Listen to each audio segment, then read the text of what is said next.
माई ससुरे में नमवा कमाई गईले, माई ससुरे में नमवा कमाई गईले।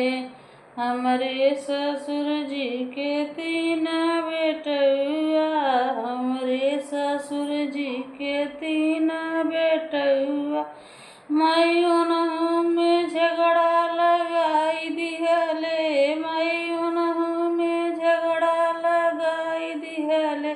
माई ससुरे में नमवा कमाई गईले, माई ससुरे में नमवा कमाई गईले। सासु ससुर के कदर न किहा, सासु ससुर के कदर न किहा।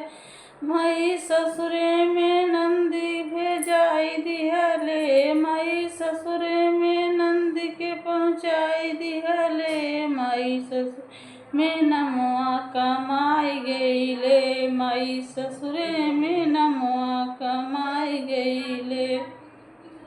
हेलो दोस्तों, हमारा गाना जैसे हो आप ज़रूर बताना, कमेंट करके लाइक करें, सब्सक्राइब करें, मत भूलना। बाय बाय, मिलेंगे अगले ब्लॉग में। और सॉरी गलती होगी।